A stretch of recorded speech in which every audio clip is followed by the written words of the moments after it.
It means the Ministry's interfering at Hogwarts. You're not going mad. You're just as sane as I am. I must not tell lies. You seem to be laboring under the delusion that I'm going to, what was the phrase? Come quietly. Hey everyone, welcome to Hogwarts, a podcast. Hey everyone, welcome to another episode of Hogwarts, a podcast. We are covering Chapter 30, Grawp, and I have Elizabeth with us. Hi everyone. Jen explicitly told me to not put her on this chapter. I don't know why there's so with much her hate. fervent hatred of Grawp. There's No, so much I'm hate kidding. for him. I don't This get was it. a normal scheduled podcast. But we have some shout outs before we get into the actual chapter. We have Stella left a couple of comments on our podcast on Spotify, which you're more than welcome to do. And she commented on Order of the Phoenix Chapter 18, Dumbledore's Army. And she goes, I don't like it. I loved it. And she said this is her favorite Harry Potter book. Hey, us too. Yes, not Jen's, but it is our favorite. No, it's definitely our favorite. And then she also left a comment on Chapter 28 saying that Lily is kind of like Hermione. Like an earlier version of Hermione. I could see that. Another shout out from a comment on Spotify. Oliver commented on our Harry Potter Sorcerer's Stone Chapter 1, The Boy Who Lived. All the way back at the beginning. Long time ago. I almost forget, and sometimes we forget things that happened in the books. And I know I've said it's been a while since I've read Order of the Phoenix, for example. Well, you know what, Elizabeth? It's been a while since I've read Sorcerer's Stone. Because even though it's been our podcast, we read Sorcerer's Stone That was what? 2 years ago. Dang. Think about that for a second. So pardon us if we forget some details of earlier books, but it's been a minute. But anyway, Oliver commented on that first chapter a long time ago. Hello, my name is Oliver, and I really like this episode. It's really fun, and it really helps me like this book. My mom reads it to me. Good. Well, thank you, I'm glad Oliver. You're enjoying Harry Potter. Yeah, I'm glad you're kind of getting into the series, and you're enjoying it, and you're enjoying us talking about it. We got another comment from Dubs JJ on Goblet of Fire, Chapter 1, The Riddle House. That's a good chapter. It's a good chapter. It's a very good chapter. The comment is, I am rereading the whole series again, and I just started this book. Your podcast is amazing, and I love your polls. Oh, good. Thank you. I like seeing the poll results. The poll results are fascinating to look at. Yeah. I'm really happy that one of our recent polls, which was the chapter that one of the chapters that Stella commented on, the Snape's Worst Memory. I'm very pleased to announce that the poll was, what do you think of James following this scene in the book where he bullies Snape? Yeah. And my choices were, he's an awful bully. He's just young and immature and childish. Or Snape deserved it.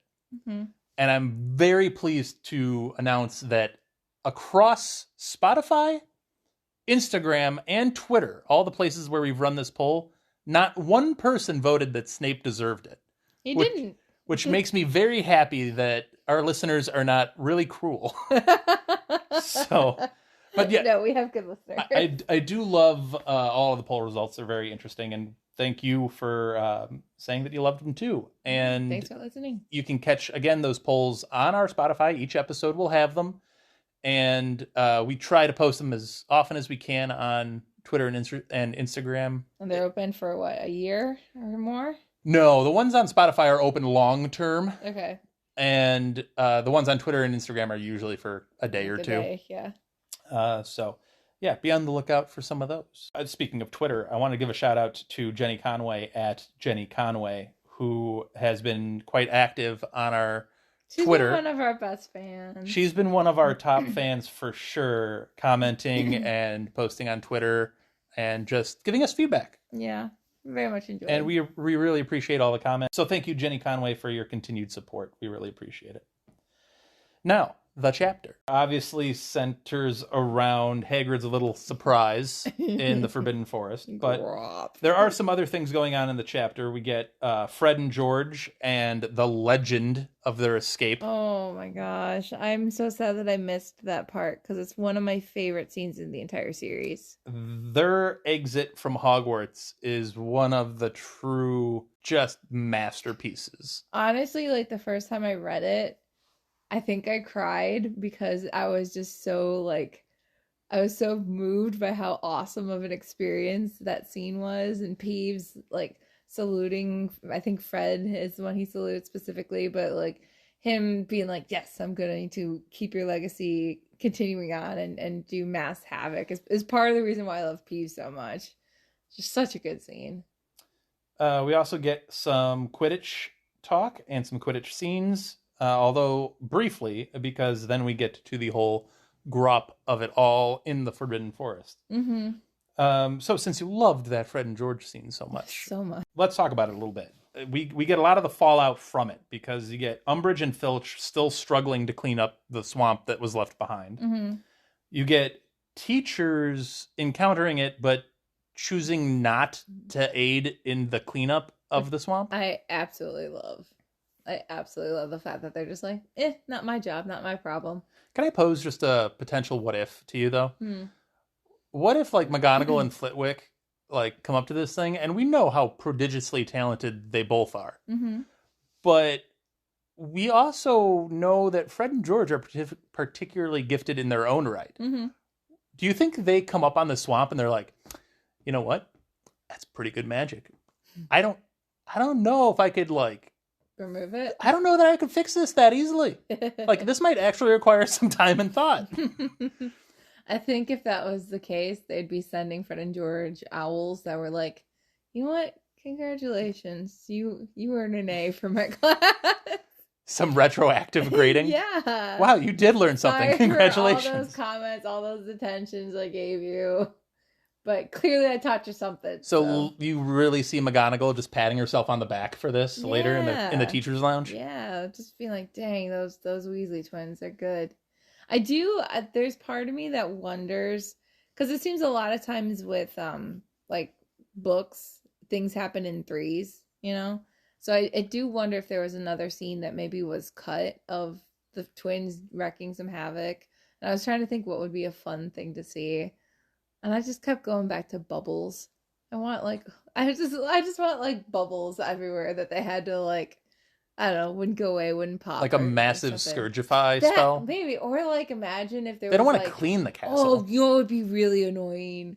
Oh, if there was like a song that was just constantly singing and you couldn't get it to shut up and it just like repeats itself. Like the song that never ends. If they were able to teach all the portraits and the ghosts and everyone just started singing it and just driving Umbridge insane. You just constantly hear like over what sounds like a PA system, their voice singing a song in rude lyrics. Yeah. Yeah. Yeah, I think that would be a fun... Peeves would get behind that. Peeves would 100% get behind that. I think that would be a fun thing. But that could be a good one. It's a shame that they didn't get to do it with 3. And I just wonder if maybe like J.K. Rowling's editor was like, okay, we got to cut this book down somewhere.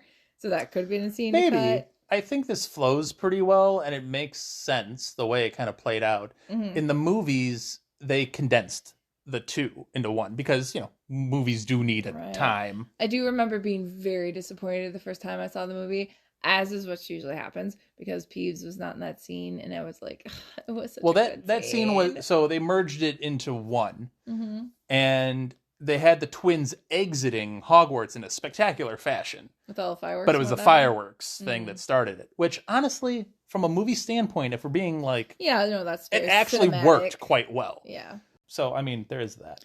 I will say, I enjoy the fact that, like, after they leave, Harry comments about the fact that there's, like, these broomstick shaped holes in Umbridge's It's a little doors. Cartoonish. It's like Looney Tunes. Yeah. But they said that they hired a security troll to guard Rumors. Okay, rumors of it. But just imagine, like, if you were a parent, you'd be like, my tax dollars are going to a troll who is guarding a broomstick that's been confiscated. Why? Like, I don't think I want my money going towards that. Well, yeah, I don't. There's a lot of questions here, but clearly none of this is seeming to get out. So, No. with Fred and George and their exit, you now have new troublemakers trying to fill that void. It's like everybody. You Everybody's have doing it. Nifflers being put in Umbridge's office, wreaking havoc. You have dung bombs being set off everywhere, causing a bubblehead charm to become the new school fashion. Yeah, so there's your bubbles. Yeah, everybody puts. If you remember the bubblehead charm, it was used in Goblet of Fire in the second task. Mm-hmm. They used it to create So a it was breathable air Yeah, bubble. yeah. So to avoid all of the smells, they do the bubblehead charm, which I guess, if Flitwick is there, he's like, great, everybody's practicing charms. This works out well again. Do you think he goes around being like, nice bubblehead charm there? I think he might set the dung bombs off himself. He's like, I never thought of this teaching tactic before, but here we are.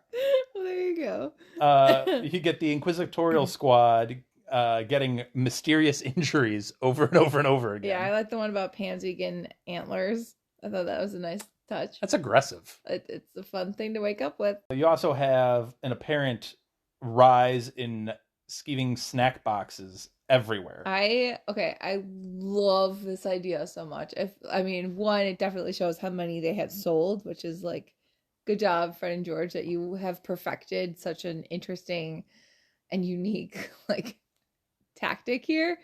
But I love that they call it Umbridge-itis, and she puts 4 classes in detention, and not a single kid squeals about what's going on. And then she's just like, all right, well then everyone faints or vomits or like whatever else that happens, like their fevers go up at any time I walk into the room and I can't do anything about it. It's amazing. Well, you mentioned Peeves earlier. Peeves is being peak Peeves at this point. He is just going full on. And the teachers are once again being like, you know what? I'll let you do that. I love this scene with McGonagall telling Peeves how the chandelier unscrews. And it's just like, that's why he respects McGonagall. That's why he doesn't mess with McGonagall. She's a little sneaky herself underneath all that. Can you transfigure a poltergeist? Because I'm sure if it was possible, she'd do it.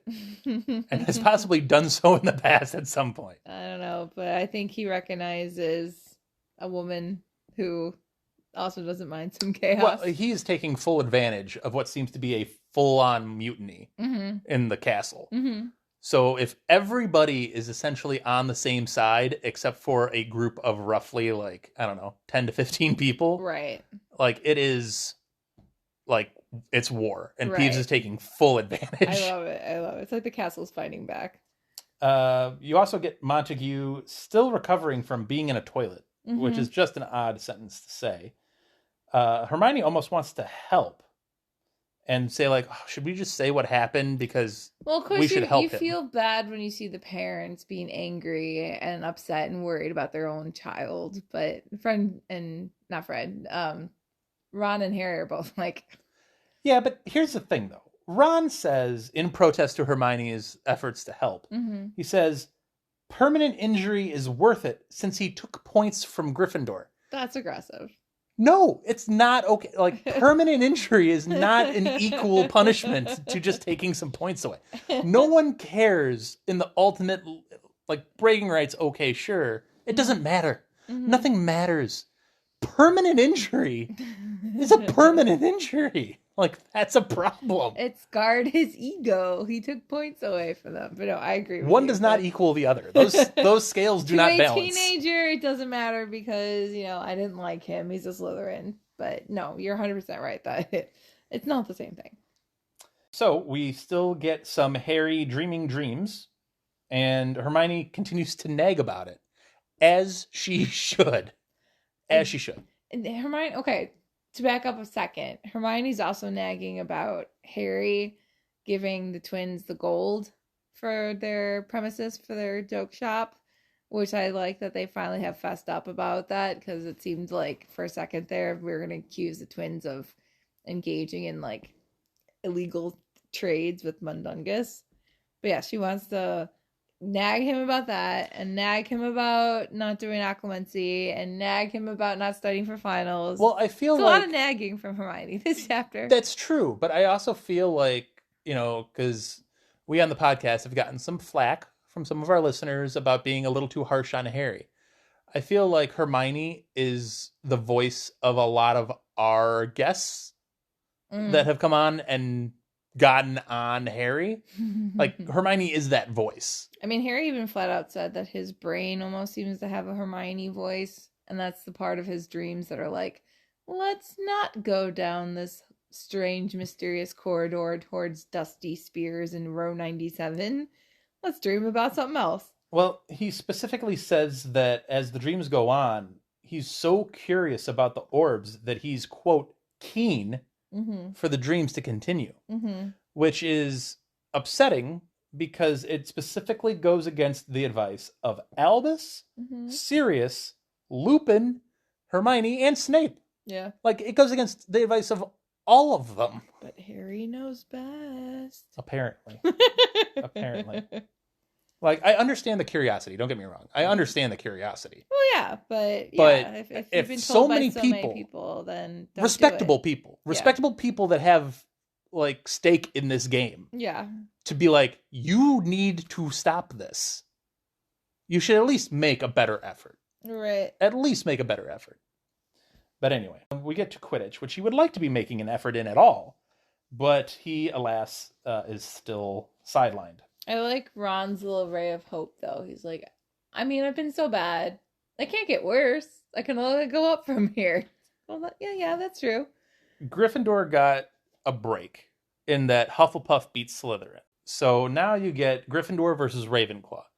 And all Gryffindor has to do to clinch the Quidditch Cup is to beat Ravenclaw. That's all you got to do. Crazy that they were able to get to that spot based on all the drama they've had all season. Yeah, Angelina Johnson has ultimately done a good job of wrangling it together enough. Yeah. Enough. And some things have broken your way in a couple of different ways. So, I think Malfoy is just too preoccupied with the Inquisitorial Squad, and it's distracting from his Quidditch skills, clearly. But anyway, Gryffindor has a chance to win. So Harry and Hermione go down to watch the match. And Harry's reminded about the fact that Cho is playing. Yeah, Cho is still the seeker for the Ravenclaw Quidditch team. So she is heavily involved in this. But heavily not, like, avoiding all contact with Harry. Like, all eye contact. And Harry's like, I don't even know what I want to happen anymore. I just want us to stop fighting. She could just be focusing on the match, not specifically avoiding Harry. Yeah, but from his eyes, she is. Well, she could just be focusing. She could be. She could be she in the very zone. Well could be, but he's like, she's not looking at me. It's a big match for Ravenclaw, too. So, anyway, Gryffindor does have a chance to win. They go down and watch the match. Ron lets in the first goal, which, in Ron's defense here, the chaser for Ravenclaw here goes by 3 Gryffindors. And that's not all on Ron. No. You guys have a job to do, too. And the beaters have a job. The chasers have a job. And you all blew it. And now Ron has to save you on the back end. And I know that that's his job as keeper.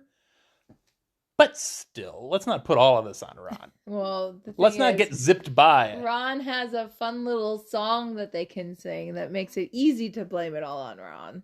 Well, that's not blaming Ron either. I mean, the song is a taunt. Yeah, but that's why, like, it goes on to Ron more than it does with the other people. He's the one ultimately letting the goal in, which is fine. But I'm sorry, if the other player is zigzagging between all of your players, I think that's a team issue, not just a him issue. I come from a sports background. Yeah. So I think there's a little bit more there, but we can break down Quidditch, strategy in another episode. That's the only thing that they see because Hagrid comes in and steals them away from the match, the rest of the match.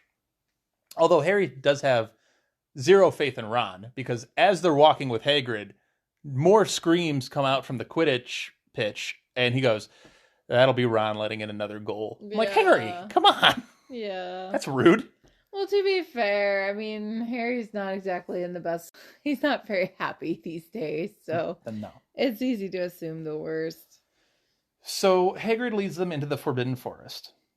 And we get a somewhat more nervous Hagrid than we've seen before in the forest. Which is basically why they decided to follow him, because he just looked so beat up and like desperate, I think, that they're like, okay, we'll figure out what's going on.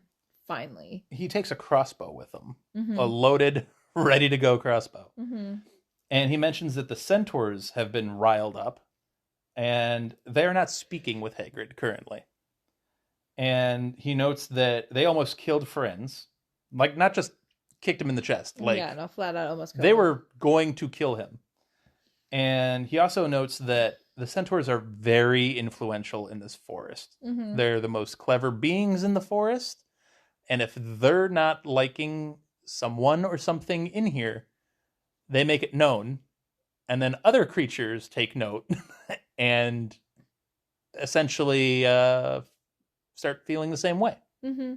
Influence. And they do ask, like, I mean, okay, why now? Why are you bringing us out here and just telling us now? And he said that Umbridge thinks he's the one putting the nifflers in her office. And I love that Harry's like, well, did you? And he's like, no, I did not do that. Are you kidding me?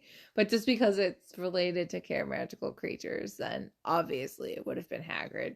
So she's just looking for an excuse to get rid of him. So if ever we're going to approach this, this secret, now is the only time Honestly, to do it. I'm surprised she hasn't gotten rid of him already.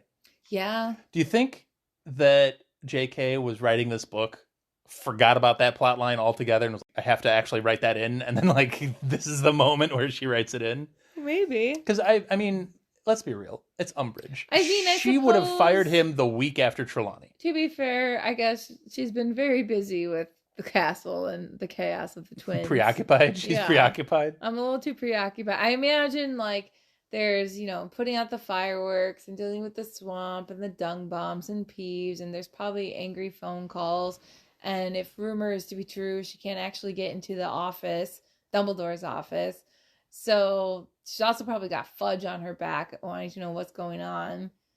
So it's probably been she's had too much of a busy first week or so to deal with Hagrid. Well, all of that's true. She does love punishing half-breeds. So yeah. I'm surprised that this hasn't been one of the top things on her list. Well, good on Hagrid for having the foresight to like take care of this now. Well, Hagrid is expecting to be sacked any day now. And he wants to leave on his own terms. And he says, hey, even if I am sacked, Grubbly Plank will get you through your exams. You'll be fine. Mm-hmm. And let's be real, I'll be more useful for the Order once I'm out of here too. Mm-hmm. So there are bigger and better things that I can be doing other than this. As we're having these conversations, Harry notices that they're going deeper and deeper into the forest. And he has yet to see an actual creature. Yeah. Which is abnormal. Yeah. For walking into the forest. Eventually, he finds out why. You get Grawp, who starts out as just a large mound that they just take as like, oh, that's a large mound of earth, a couple of boulders. Mm-hmm. That's all it is. And then they notice it starts breathing. And they realize that this is a small 16 foot. Small giant. 16 feet. Yeah. We also find out that it's Hagrid's half-brother, which is why he put on all of the effort to bring this small giant back from what we presume is Eastern Europe, maybe Western Russia, somewhere in there, like the mountains. Yeah. Far away. He said that the giants were beating him up and he felt bad and didn't want to see his half-brother getting abused like that. So bring him home, figured he could civilize him a little bit, teach him some English. That's hard. That's very hard. I don't think people really understand how hard it would be to get essentially a 16-foot toddler to travel thousands of miles. Yeah. Like that's, and not being noticed, that's hard. Like it's when we read the books, I don't know about you, but I feel like it's so hard to visualize something so big. And at first I was thinking about those Halloween skeleton decorations that they have that are the 12-foot ones and how large those are. Mm-hmm. But then also as I was driving over to record today, driving by one of the car dealerships, I saw this massive Santa like blow up balloon thing that looked like it had to be a good 16 feet or so, and it was just big. It was so big. I'm like, that is the size that Grawp would be, and then it's huge. It's so big. Well, you're talking about, like, if we have any basketball fans out there, from ground to the rim is 10 feet. So you're another 6 feet higher than that. Mm-hmm. And it's not just like tall and skinny. Like, it's going to be like thick. Yeah. Yeah. So it's a big body to be moving that distance without causing destruction. And we know Hagrid isn't technically supposed to be doing magic to cover up anything. And we know that he was, I mean, of course he's going to draw attention. So it'd be a long How in way the back. world did he get him to the island of Great Britain? I have no idea. Did he, like, steal a rowboat and row them over? Like, how in the world did that happen? A magically enhanced boat so the weight wouldn't Did he Mary destroy Poppins it with his umbrella wand? Or, like, I don't know how his motorcycle? Like, maybe. I don't but know. I don't think Grawp can fit on that thing. I wouldn't know. To be fair to Hagrid, though, because, I mean, we know, like, Friends, and Harry thinks about this, how Friends was like, ooh, this attempt is not working. The attempt of civilizing him, teaching him English. Hagrid did mention that there are giants who could understand English and maybe speak a little bit of the language. So it's not completely unheard of. It's just like, oh, that's a difficult task, especially when you don't recognize your own strength and every move you make seems to harm those around you. It's hard. Hagrid tries to introduce Grawp to the duo of Harry and Hermione. Hermie. It does not go well, and almost grabs Hermione, or Hermie, and Harry, like, pulls her out of the way. Yeah. He's ripped up trees by the roots and thrown them away. Like, this is an imposing, dangerous figure who's clearly, the whole forest is like, nope. Yeah, like, I don't think we're cool with this. Nope. And which, once again, I find it so hard to visualize how big the forest is. But if it can hide this 16-foot giant... I wonder if it's a magically enhanced forest. Yeah. Or just a magically... I mean, it's got to be protected under some magical abilities to just keep everything contained within it. You right. Know? I don't know, but it's just... And I guess when I read the books, even when I was younger, I couldn't visualize it. Do the centaurs just police it? Maybe. Because they are the smartest. I don't know. They were able to find... I mean, that's the thing. Like, it's such a big forest, and yet they were all able to see Hagrid as they were coming back and be like, we told you not to come here again. Yeah, Megorian, I'm going to pronounce it that way. Megorian says that Hagrid is not welcome. He seems to be the leader of the centaurs, because even, Bane shows up, who we've seen before. Bane's got a little bit of a violent streak. He's more aggressive, but seems to defer to Megorian. So, but yeah, he says he's not welcome. He lets him go due to the presence of children. He said, the slaughter of fowls is a terrible crime. We do not touch the innocent. And they're like, okay, he's not his kids. They're just like students from school. They've probably benefited from Firenze's knowledge, and we should get them. And he's like, no, they're innocent. They're children. Today you pass. Next time, though, you die. Hagrid begins trading barbs with them and going back and forth, which is just objectively not wise. Well, then he doesn't seem to realize how much he's freaking out Harry and Hermione. Yes, because Hagrid might be a match for many things in that forest, does not mean Harry and Hermione are. Right. They are quite vulnerable here. Right. But in this back and forth with Hagrid and the centaurs, I have to ask a question. Whose side are you on? The centaurs say that Grawp does not belong here. He's causing a disruption to the whole vibe, the ecosystem, if you will, of this forest. And Hagrid's like, you don't own the forest. No one owns the forest. It's a forest. Like, everybody has a right to be in here. It's hard because I do see both sides of the argument. I mean, if we are to say that the forest is their home, you wouldn't want someone randomly coming and settling on your land and being like, well, it's just land. I'm free to go wherever I want. And it is destroying the balance that has been well established. I mean, gosh, imagine if Grawp started to, like, try to go after the centaurs and, like, hunt What if he one. thinks the horsemen are food? Right, that or, like, a unicorn Yeah. or something. I mean, I suppose a unicorn would be too fast probably for him, but... Very likely, But, like, if by any chance that were to happen, I mean... he doesn't know any better, but it would ruin the ecosystem, so I could see that side of it. I see Hagrid's point that where else should he put him? Obviously, you can't bring him to the castle, and he can't fit in his hut, and it's better to keep him away from humans while we're trying to civilize him, because otherwise children are all going to be hurt. I don't know. You gotta, I mean, from the centaur's point of view here, Hagrid has added a small giant, but that's not the only thing he's ever added to this forest. He added an acromantula to this forest, which I can't imagine the centaurs were super pleased about when that happened either. Well, again, it's like, how big is this forest? The spiders had their own little area, and that seemed to be perfectly fine. The centaurs have their area. We know there was, Coral sneaking around at one point in the forest, and the unicorns, and there was the car that was wandering around in the forest. So do you think the centaurs have a right in telling Hagrid that he can't enter the forest? No, I do think that if anyone's going to enter the forest, Hagrid, out of all people, has the right to, based on all the respect he has shown every creature in that forest this entire time.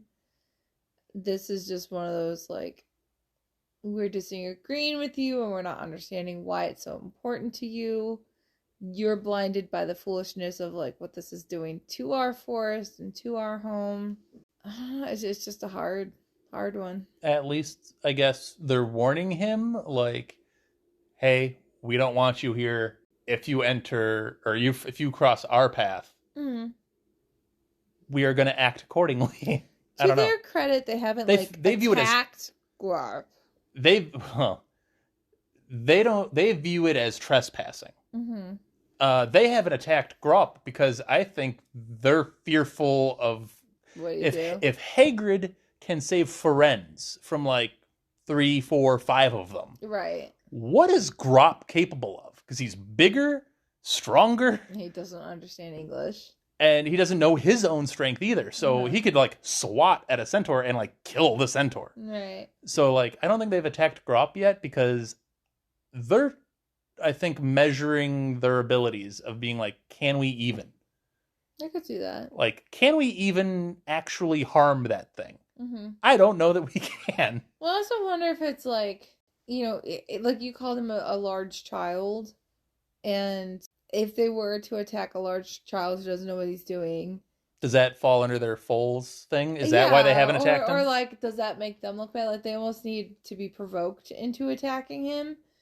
But right now, there's just no reason to. There's no reason to go over there because it is like you said, like, if you go over to that area of the forest now, you're gonna die. There is an inherent risk in going near a giant. Yeah. Which is a risk that Hagrid wants Ron and Hermione and Harry to take. Come back and educate him while he's gone. That's the upshot of what Hagrid wants, is that he's showing them all of this because if and when he gets sacked and goes to help Dumbledore, he wants Ron, Hermione, and Harry to help teach Grawp English. Here's my 2 cents on that real quick. Why does Hagrid have to leave? And why can't he just? Why can't he just stay in the forest? Not like Umbridge is going to be like or even coming just into the forest. His house, just be like, okay, you can't teach. Like, this is his home. That's not gonna fly with I know Umbridge. that won't fly with Umbridge, It's but not yeah, gonna you're fly. right. Like, he could just go into the He forest. could just go in the forest. She's not going to go in the forest. No. She's not going to follow after. I don't think she wants any part of that forest. No. I mean, she could, I guess, send Aurors in to go chase him out, but Yeah, but they're looking for Dumbledore right now. We can't put them into this little feud with the forest feud. maybe. But I guess that's my point. Is like, Hagrid, you don't have to ask the trio to do this. You could do this. He wants them to come down in the invisibility cloak. Okay, there's limits to the invisibility cloak, especially now that like Ron's so tall and whatever. But he's like, yeah, do it once a week.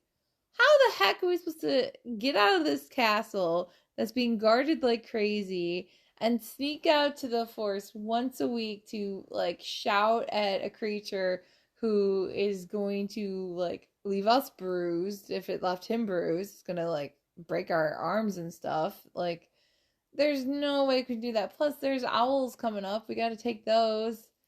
It's a nice sentiment to be like, yeah, Hagrid will do whatever we can to help you.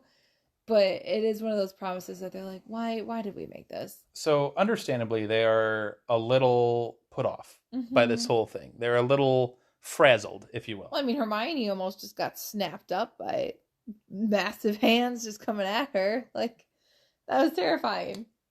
Yeah, so they're a little bit frazzled. They exit the forest. They notice that, conveniently, the match is over and everybody's leaving, so they could just blend right back into the crowd. Yeah, how much do you think J.K. Rowling loved the fact that she didn't have to write another Quidditch scene? Well, that's probably why she delayed this, so she didn't have to write a Quidditch scene. But anyway, they do notice as they get near to the crowd that the Weasley is our king lyrics have changed slightly. Okay, I want to know, and this is my first opportunity to ask, because every time there's a chapter with song lyrics, I'm never on. But I always want to know, how did you hear the song in your head when you read it? What do you mean? Like a melody? Yeah, like what was the tune you put it to? Because whenever I do it, it's like, it's always the same. So it's like, Weasley can save anything, he never leaves a single ring. That's why Gryffindor's our thing, Weasley is our king. Like, to me, that's how it comes across. How does it come across to you? I don't know, not like that. Like, did you ever put a melody to it? I don't know that I ever did, honestly. Really? Until maybe the movie came out and they did the movie, which is obviously where we got our break sound from. Did they actually put the whole song in? Not the whole song, but they put snippets. Obviously, we couldn't find the best version of it, but every time I hear the Weasley is our king, it's always Weasley is our king, like that. I'm always fascinated to know how other people heard it when they read the books. It wasn't like that for you, huh? I can't recall ever thinking of a specific melody to it.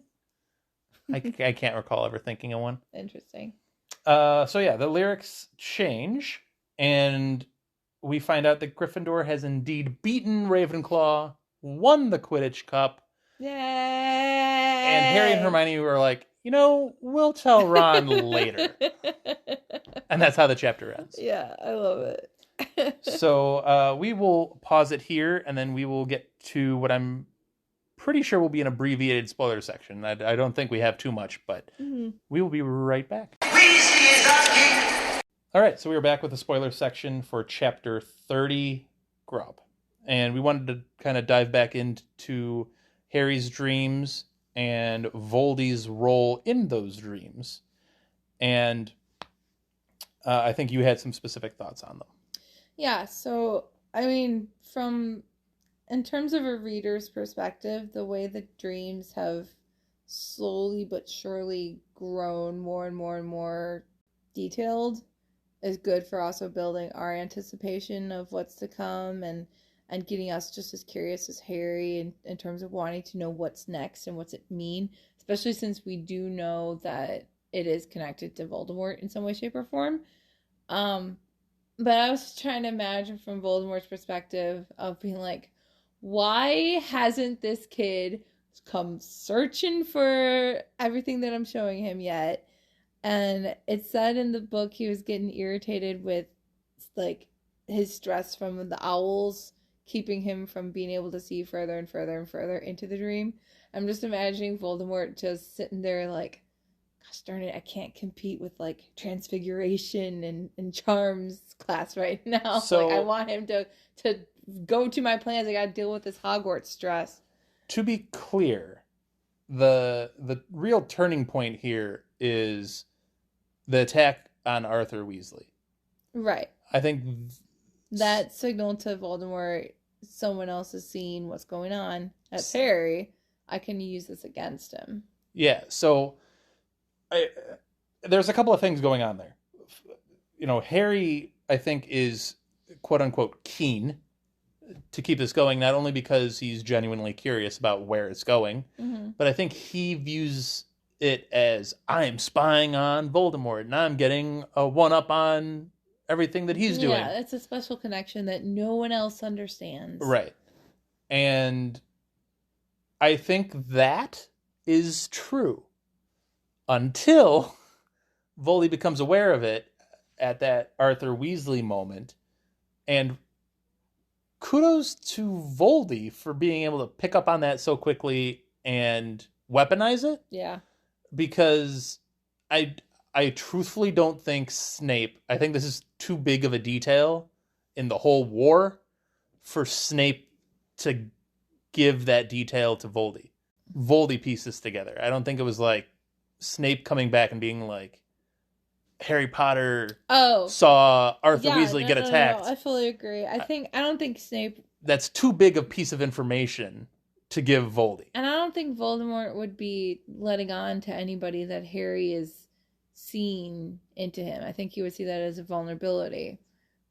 So it's more like, I'm going to keep this secret, I'm going to manipulate it, and then everyone's going to be impressed with how I was able to lure him to the Department of Mysteries. I don't know that he's keeping it a secret, because he does love to boast about his abilities. I think it's more he's boasting of like, look how easily manipulated this child is, but he's not letting on to the strategy he's using to manipulate him, or like the means of it. Like, we know that he knows from Creature, since Creature has at this point left the Black household and gone and told them that Harry cares for Sirius so much that he'll do anything for him. And he's like, okay, well, that's how I can manipulate him. Like, I think the Death Eaters know that... The Inner Circle knows a fair amount, because they were there when he came back, and they know that Voldy has the blood of Harry Potter in him. Right. So I think they're seen as like, oh, Voldemort, he's so smart. He knows how to lure this idiot child to the Department of Mysteries. And it's so easy to trick him because he's just such a silly little stupid fool.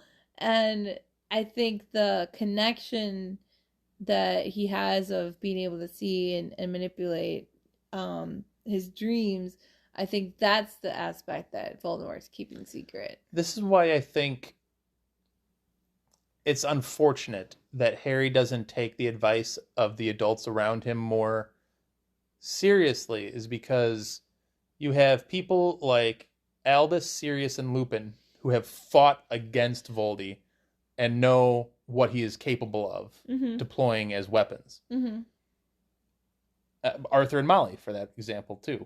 But in Snape's circumstance, he knows what Voldy's capable of on a more intimate level because he's been there. He's been in that room. So, I get Harry doesn't like Snape and has every reason to be like, I don't want to be here. I don't want to be dealing with you. But he might be one of the more crucial people to listen to because he's got insider info. He's like, this matters. You know what? You don't understand how he can manipulate this. You know what I wonder? Imagine if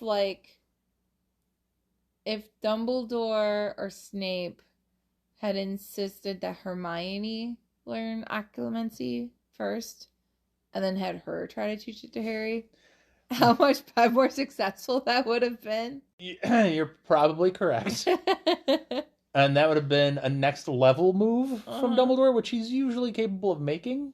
I know time was of the essence and whatever, but I do think Hermione would be very skilled at it. I don't think she'd enjoy doing it. Do we, though? Because it's a skill that has to be learned and not via a book.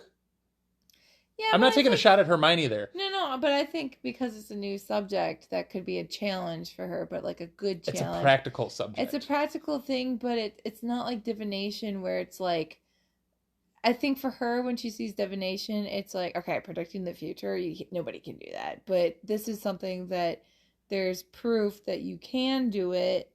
I think she would enjoy that challenge. I think we can assume that once Hermione knew that occlumency was a linchpin to the Order of the Phoenix's game plan against Voldy, she would read up on it quite thoroughly. Oh, yeah, probably. And I feel like it's safe to assume once she's read up on the theory of occlumency and legilimens, she might try to practice it in her own right before she goes to bed at night.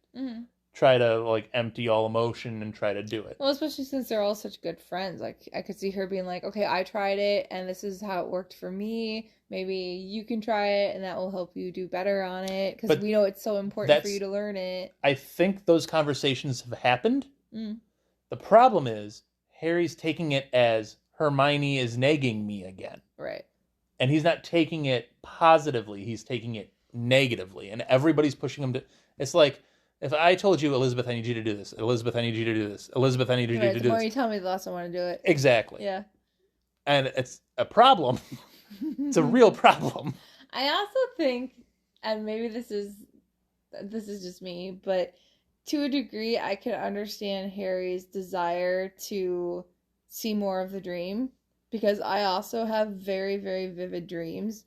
And sometimes they are like movies. And if I was watching the same movie every night and it kept cutting out right when it was going to get really, really good, I'd want to go take a nap so I could see the rest of my dream. Well, that's why I think no one really talks about the Voldy side of this, which I think is a great thing that you brought up, is he's literally baiting a hook for Harry. And wondering, like, why isn't this working yet? Well, no. This should work. It's clever, though. It's clever on his part to not try to just jerk and reel him in immediately. Right. He's slowly bringing him in and just getting him closer and closer to the trap that he sets. Right. Like, it's a really brilliant move on his part. Since this is spoilers, I mean, he says later when they're in the Ministry that he wondered why just pure curiosity didn't lure Harry to the Department of Ministries right from the get-go.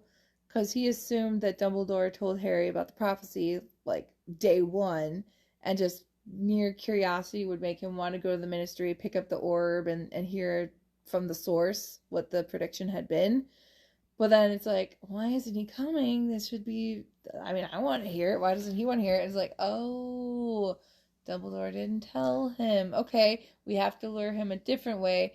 That's where Creature's information comes into play of he'll come to save somebody. He'll come to save Sirius. Okay, let's pretend like Sirius is here then. Can I ask you a semi-related follow-up question? Yeah. Do you think you have an inherent right to access a prophecy made about you? That's tricky, because... Yes, it is. That's why I asked the question. I think, to a degree, yes. Because it is made about you, and information about you, I would think you should have the right to choose whether or not you want to listen to it. If it's in prophecy form that could alter your path, your way forward. Well, that's when you get into the whole, is it fate or is it like your choice?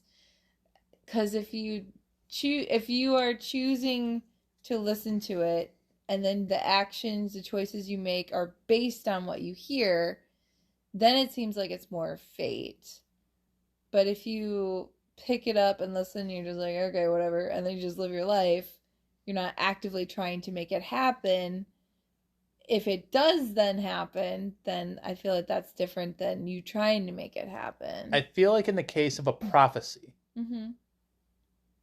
what will happen will happen. What's in that prophecy is going to come true. That is set in stone, as you will. So, do you want to listen to it and then have you try to alter your own fate and try to, like, manipulate it. That's literally the plot of Macbeth. For those who have never read Shakespeare, that's literally what Macbeth is all about. So it's a tricky thing. So let's say Harry's allowed to at least get through Hogwarts, Mm-hmm. but then he becomes of age. Mm-hmm. You're an adult. Mm-hmm. Are you then granted the opportunity to, You've like, does also- the Ministry of Magic contact you and be like, hey, there's this prophecy, you're involved? Maybe after it had happened and it's expired, then maybe they'd be like, okay, here, you can know that there was a prophecy made about you and it's happened. But I think we've already seen through Voldemort what happens when you act on a prophecy. He heard the one that, through Snape, he heard Trelawney's first prophecy, but he heard half of it. And because of that, every action he's taken has been to try to eliminate Harry Potter, and seen how that has backfired. So if Harry were to listen to the prophecy in its whole and just act on it without Dumbledore's wisdom to help like guide him through it, I could see that being not having the best like consequences. I know we're not huge fans of the Ministry of Magic, especially under Fudge's reign. Oh, but the Department of Mysteries is fascinating. Well, that's what I'm getting at, is they have that under lock. They have prophecies under lock and key for a reason. Mm-hmm. Like, they probably view it as, we are generally protecting everyone by not letting you have access to this. I could see that. So that's probably their angle on it. Well, then it's like all they do in that specific part of the department then is make sure people aren't touching the orbs, I guess, or adding more rows so that more glass jars. I think that can pop happens just up. magically, naturally. Yeah. Whatever the enchantments are in the room. I think you have someone guarding the general premises, but I don't think because there's a lot of things in the Department of Mystery. I wonder once a prophecy comes true, if you could touch it, is there a way to study it and see the science behind the magic of how is this prophecy able to be created? I have two more questions. One, Yeah. is this the most prominent of the ministries of magic throughout the world because of this Department of Mysteries? Does every Ministry of Magic have something like this, where it's like the secrets of magic locked away, or is this the only one? That's a good question. Making this essentially the focal point of the magical world. This part of the ministry just makes me think about like scientists in some secret lab that are doing the darkest, deepest, craziest like experiments that they possibly can. Because it's like we said, they have the room about love, they have death, they have the future, they have the one with space, there's the one with the brains, and it's like every abstract concept that magic could potentially manipulate or like be used for, they seem to be wanting to study. So does every Ministry of Magic have Yeah, one, or is this the only one? I don't know. It would be interesting if it was like, okay, only predictions related to British subjects could, like, you know, people of the UK can end up in this one ministry's orb room. But I don't know. Do you think the United States one has a orb I don't know. room That's the question I'm with asking. predictions? Or do they all get funneled into this one? It has to be a massive room. It can be infinite. Yeah. Like, it's magic. It could be infinite. Yeah. I don't know. But it's a fascinating concept. Second question. Mm-hmm. We know when Harry, Ron, and Hermione were at Grimmauld Place, the very beginning of this book, Mm-hmm. and there was talk of a weapon. Right.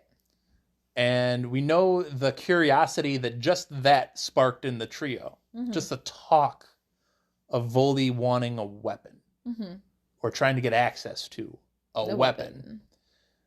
And do you think the events of this book, or the moments that we're encroaching upon, change if they just right up front tell Harry, like, hey, there's something in the Ministry of Magic.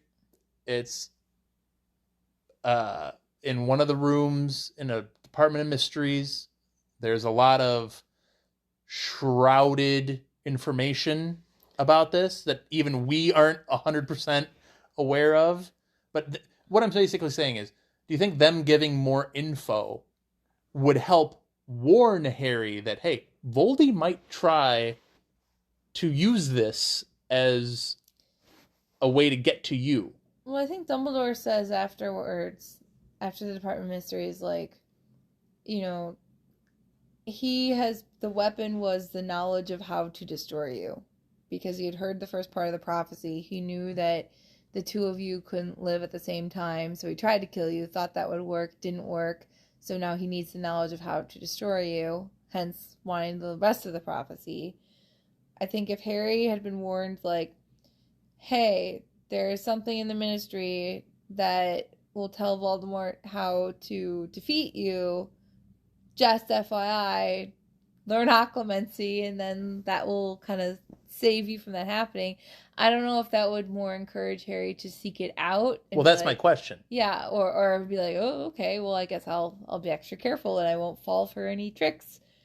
But because this whole dreams scenario of Voldy like slowly reeling him in for the big trap that comes very soon, maybe that's not as effective if they're more upfront with Harry in the beginning. I think if we know Snape told Dumbledore that Harry was dreaming about this room. I think if Dumbledore had just flat up and like, hey, that room you keep dreaming about, there's a reason why you keep dreaming about it. Try to tune it out. I know it's going to get annoying to have the same dream over and over and over again, and maybe you get a little bit further and further and further, but just know you can't trust those kinds of dreams, because those are dreams that are being manipulated, and that will manipulate you. Just like tune them out or something. I guess what I'm kind of, the side that I'm falling on as I'm thinking about this and as I'm talking about it now is, I don't know who pitched the idea that Harry can only know so much and not even a little bit more, like this is it. I don't know if it was Molly. I don't know if it was Albus. I don't know if it was Moody. I don't know who.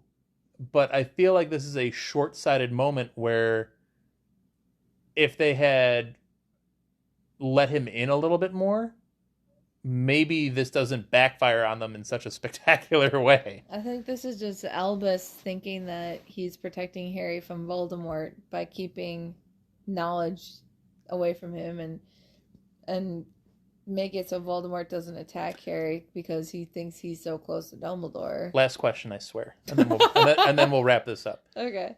Do you think, because Harry can feel every time Voldy is excited or angry or happy or scared or whatever. Can Voldemort feel Harry's emotions? Can Voldy feel that Harry's curious and his curiosity is building and he wants that answer?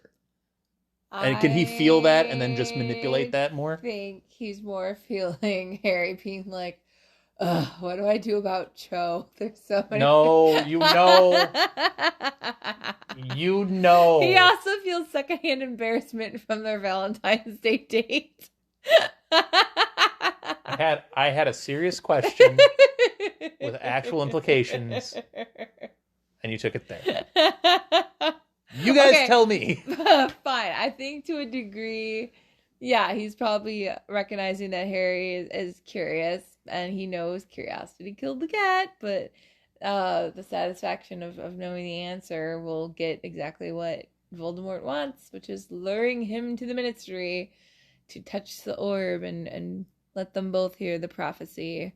So you're thinking there's something to Voldy being able to maybe tap into Harry's excitement about getting closer and closer and closer, and that desire to get to the end of that. I think one trait that Voldemort has that he doesn't get enough credit for is his patience.